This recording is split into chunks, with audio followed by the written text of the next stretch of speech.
Halo, assalamualaikum warahmatullahi wabarakatuh. Teman-teman, masih berniat untuk minta bibit pepaya? Sabar, karena apa? Nih, ini alhamdulillah hasil eh, bibitanku sendiri, seleksi benih sendiri dengan budidaya itu organik. Jadi semuanya nggak beli pupuk kimia sama sekali, udah gratisan, lebih sehat. Kalian mau? Oke. Jadi seperti ini teman-teman, untuk membuat benih kita tuh harus selektif.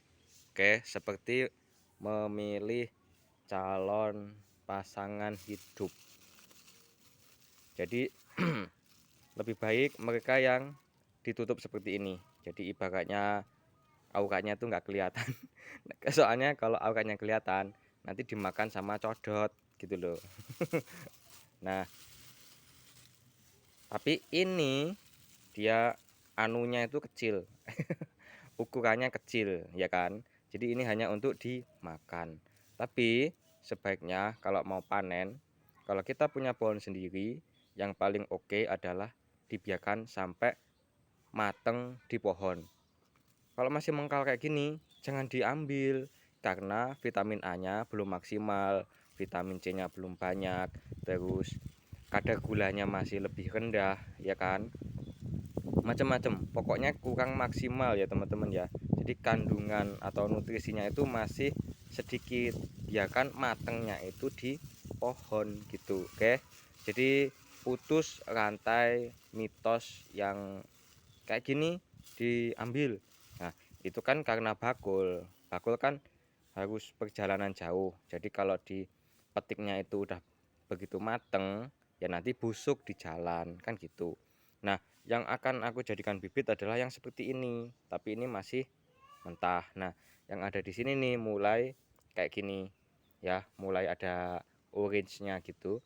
Nah, kita harus tunggu sampai benar-benar matang di pohon, supaya pertama rasanya sangat manis, kemudian benihnya itu akan juga maksimal ya teman-teman ya. Oh, ini sulit. Jadi intinya ya pokoknya warnanya kayak gitu. Ini gede ya teman-teman ya.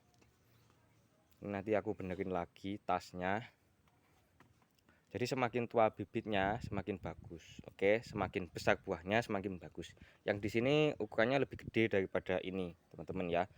Nah, kelebihannya bahwa pepaya ini kalau kita pelihara atau kita biarkan sampai benar-benar matang di pohon, dia tuh nggak akan blenyek gitu loh. Jadi tetap keras teksturnya gitu.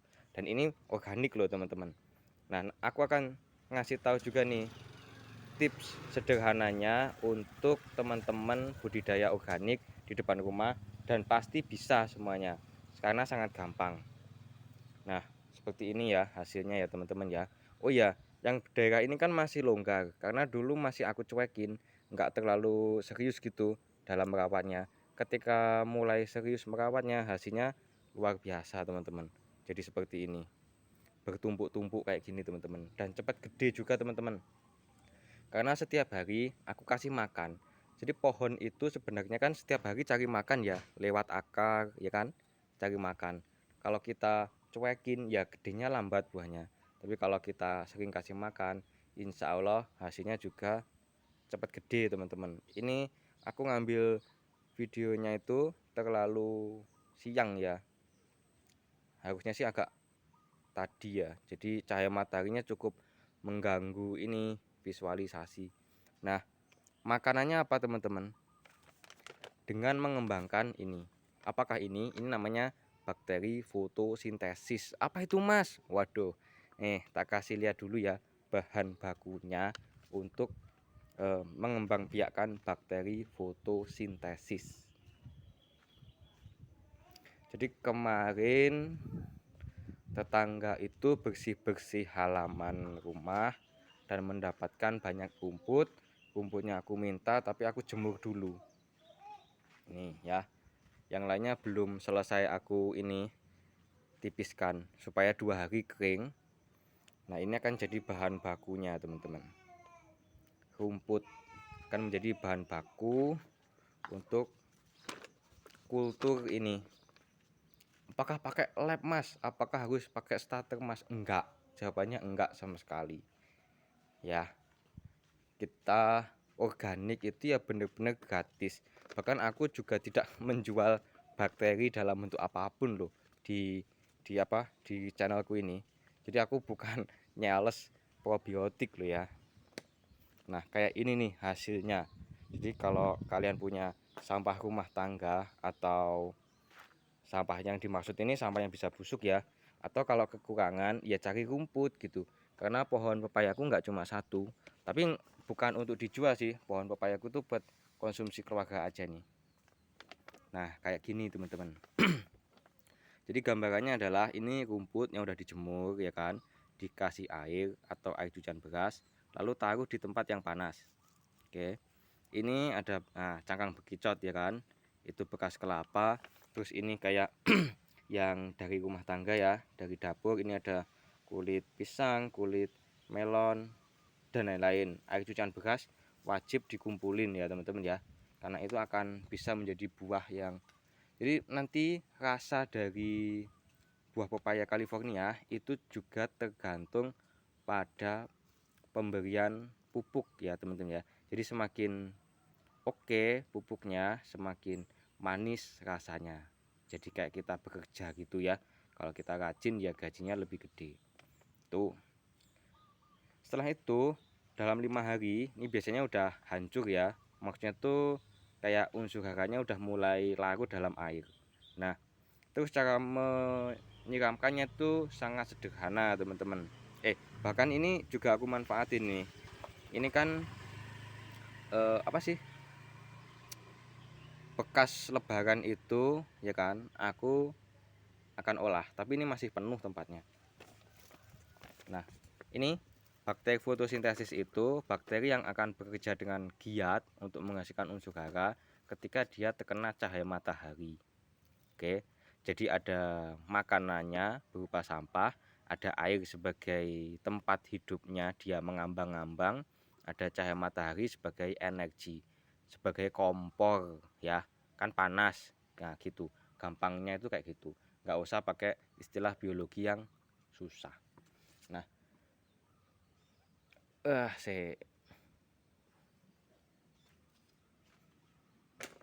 cara memupukkannya itu kita ambil aja air bersih seperti ini ya kan, ambil 2 gayung atau 3 gayung. Nah, simpelnya tuh kayak gini, kita masukin kayak gini kan, nanti ada yang ini toh, apa sih, ada yang tumpah toh. Nah, yang tumpah itu kan masuk ke dalam tanah gitu loh Bu RT. Nah gitu, cuma ini kan masih satu ya kan, yang dari kelapa ya kan, kelapa yang masih dipecah 2 tapi ternyata busuk gitu loh. Nah itu kita manfaatin, itu bagus ya. Kalau buah-buahan itu sangat bagus sebenarnya, tapi kan mahal kalau untuk pupuk. Jadi yang sampah-sampah kayak gini aja. Nah ini kelapa, ini bekas yang ada bekicot juga. Jadi kalau aku sendiri itu nggak mau makan bekicot karena hukumnya kan kurang jelas ya. Jadi lebih baik meninggalkan sesuatu yang meragukan. Bukan berarti aku bilang bekicot itu haram, tapi karena aku tidak mengetahuinya, jadi ya aku tinggalin. Tidak dimakan tetapi dimanfaatkan untuk pupuk. Bagus banget. Hewan itu bagus banget buat pupuk teman-teman. Kayak gitu. Nah, jadi hanya sesederhana itu teman-teman ya dalam merawatnya. Jadi semakin bagus nutrisi yang kalian berikan, kesehatan tanaman juga akan bagus, tidak mudah layu, tidak mudah terserang hama. Jadi tanaman itu juga punya istilahnya itu kayak antibodi untuk mengusir hama atau bisa mendatangkan predatornya hama. Gitu. Jadi kalau misalkan dia diserang oleh hama atau serangga A gitu, maka dia itu bisa mengundang hama B. Tanaman ini loh ya maksudnya kalau sehat. Nah, hama B ini atau predator ini akan memakan hama yang menyerang tanaman ini gitu loh. Itu kalau catatan tanamannya sehat gitu. Nah, biar sehat ya pupuknya itu pakai yang organik, makanya kita nggak perlu pestisida gitu, tapi perawatannya harus oke. Kan simple, susahnya itu cuma di awal. Apa, kayaknya semua bidang itu susahnya cuma di awal ya kan.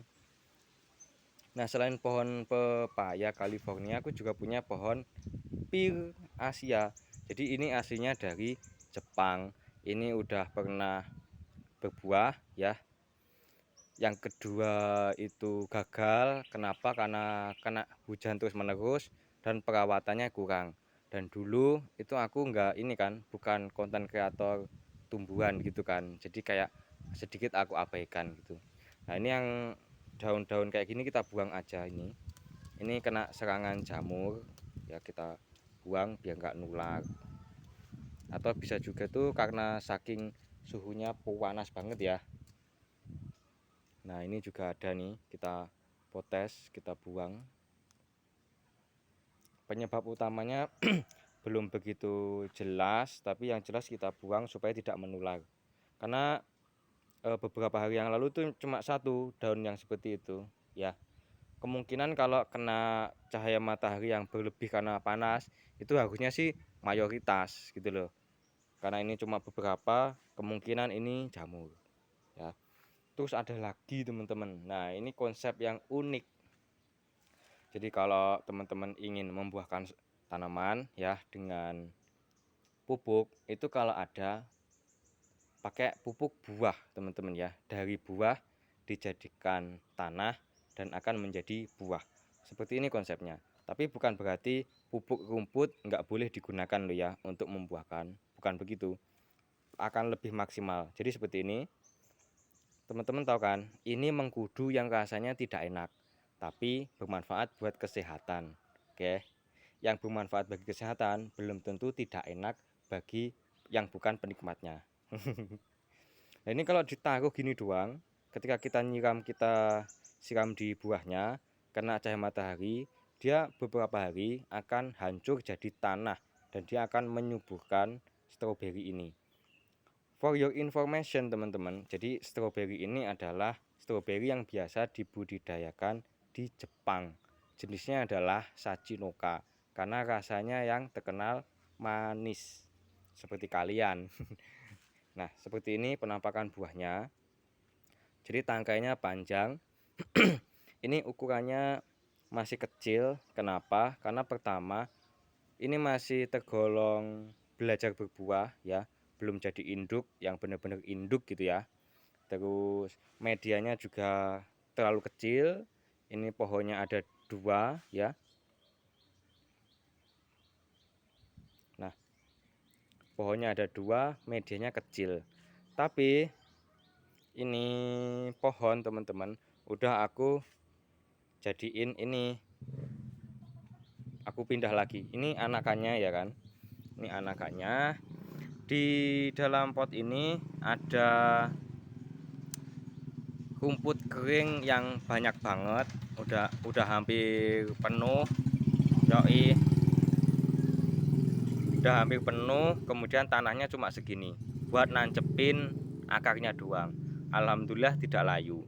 Kalau sesuai percobaanku, kalau kita nanam ya, rumputnya itu nggak dijemur sampai kering, masih hijau, terus dimasukin ke pot, terus dikasih tanah, dikasih tanaman, itu kayak tanamannya tuh langsung mati gitu teman-teman ya, langsung mati. Tapi kalau dijemur dulu ya, ini alhamdulillah tetap hidup. Semoga ini semakin subur ya teman-teman ya, karena potnya kan gede dan tanamannya cuma satu. Ini juga Sachinoka. Ini harganya satu bibit kayak gini 50.000. Ini bukan tanaman hias ya teman-teman ya. Jadi mahalnya itu karena bibitnya yang lama didapat, kemudian rasa buahnya yang manis.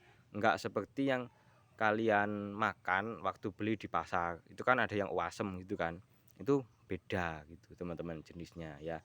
Terus ini pohon pot ini sebenarnya aku lubangin ya, di bagian bawah sana tuh ada lubang yang nyambung ke tanah supaya akarnya ini nanti akan ketembus ke tanah. Jadi media tanamnya ini sebenarnya tidak terbatas ya, bisa bersaing dengan tanaman yang ada di tanah gitu. Cuma buat penampilan saja dia terlihat di pot. Jadi sebenarnya ada lubangnya gede. Tapi ini di samping juga aku kasih lubang kecil supaya terlihat kayak pot normal gitu. Pot normal kan ada lubang di sampingnya, ya kan? Tapi ini gede banget lubang yang ada di dalam, yang di bagian bawah. Nyambung ya, nyambung ke tanah. Ini namanya Sachinoka. Lambat banget menghasilkan anakan. Balik lagi ke sini teman-teman. Jadi selain pupuk dari rumput atau dari buah mengkudu, ini juga ada dari jambu biji. Jadi aku kan di desa ini ya punya beberapa temen yang sama-sama hobi konten video, bikin video di YouTube, tetapi beda, Dek, tapi beda aliran. Jadi kalau aku kan biasanya ngevlog di pinggir jalan gitu kan ya, apa namanya, kayak menyapa banyak orang, itu aku upload dalam video pendek. Sama channelnya juga sama di Arjuna Gosong ini, saling menyapa lah, menyapa pengendara mobil, motor, bus, sopir truk dan lain-lain, dan itu sangat seru, aku sangat suka. Tapi untuk sisi edukasi aku bikin yang flora kayak gini teman-teman. Nah ini dari temanku konten kreator yang hobi berkebun, tetapi hobinya bikin video jaranan, bukan berkebun ya. Banyak ya buahnya itu di pinggir jalan buat peneduh di depan rumahnya ya. Jambunya ini tumbuh sendiri, kemudian tapi hasilnya bagus banget. Nggak tahu ya, karena kan nggak begitu, ini cuma ngepasi gitu loh ya. Saking banyaknya beberapa buah itu lupa untuk dibungkus, jadinya busuk. Aku petikin buat aku jadiin pupuk kayak gini. Dan ini terbukti teman-teman, ini udah berkali-kali aku ginikan dan dia akan jadi tanah ya. Buahnya akan jadi tanah dan akan selalu muncul tumbuh benih jambu yang banyak banget di pot. Tapi ketika masih kecil-kecil langsung aku cabutin biar mati. Nanti akan ya benihnya itu mati, kena cahaya matahari, air, jadi tanah, jadi pupuk lagi bagi tanaman stroberi ini gitu, ya kan? Nah, aku mau ngasih lihat ini ke teman-teman juga. Aku mau bikin perbandingan uji coba ya. Jadi ada 4 media, ada 4 tanaman melon. Ini udah aku cek, sebenarnya tumbuh tapi belum masuk ke, belum apa sih, belum, maksudnya dia udah berakar di dalam ya, tapi belum muncul. Yang muncul masih 2 ini. Ini akan aku gunakan untuk ngetes media tanam teman-teman. Media tanam seperti apa sih mas yang akan dites? Jadi yang seperti ini loh. Aduh. Nah teman-teman, kelihatan nggak ya? Jadi ini kan ada jaring ini ya, jaring buatan sendiri dari pita yang tahan air dan tahan cahaya matahari. Jadi ini udah 1 tahun lebih dia nggak rusak pitanya, beda dengan tali raffia itu. Nah di dalamnya sini ini kan buat rambatan melon untuk uji coba ya. Nah di dalamnya sini kalau teman-teman yang udah ngikutin aku lama pasti tahu, ini kan udah aku linggis, apa ya istilahnya ya bahasa Indonesia ya. Pokoknya udah aku gali ya kan. Aku masukin yang di sini, ini adalah daun pisang kering. Aku masukin terus aku timbun lagi dengan tanah tipis, paling cuma segini. Daun pisang kering, yang di sini rumput kering ya. Terus di sini daun bambu yang sudah kering juga, yang jatuh-jatuh itu di kebun aku sapu, aku ambil. Nah, yang di sini kotoran kambing. Ya, semuanya kira-kira 1 ember ukurannya. Jadi kira-kira semua sama, cuma beda jenis gitu doang ya. nantinya 4 botol yang itu tadi ya aku akan tanam untuk dicek nanti hasilnya yang paling bagus yang mana tuh. Nah kalau yang bagus yang misalkan nih yang paling bagus rumput. Nah rumput kan nyarinya juga gampang gitu kan. Jadi kita ngetes suatu bahan itu juga kita mempertimbangkan mudah enggak untuk kita perbanyak gitu loh. Rumput mudah, daun pisang juga mudah, daun bambu apalagi banyak banget. Terus kotoran kambing juga ya termasuk gratis lah kalau kotoran kambing ya. Nah ini oh iya tak kenalin juga nih teman-teman, ini koleksi stroberiku, ini namanya Soulyang. Kalau ini dibudidayakan di Korea Selatan. Kalau Soulyang dia lebih mudah beranak ya, tapi untuk segi rasa masih kalah sama yang jenis Sachinoka. Nih, Sachinoka emang is the best. Ini ukurannya kecil karena memang medianya kecil gitu. Nah, bagi teman-teman yang mungkin ingin menanam pohon pepaya, kalau kalian berkenan main ke rumahku, nanti ketika bijinya akan aku seleksi ya dengan ketat, menghasilkan bibit unggul. Nah, silahkan teman-teman ambil buat tanam, buat penghijauan dan lain-lain. Oke. Dan untuk perawatannya teman-teman bisa nyimak vlogku setiap hari kayak gitu. Sesimpel itu gitu. Oke, gitu aja teman-teman. Terima kasih.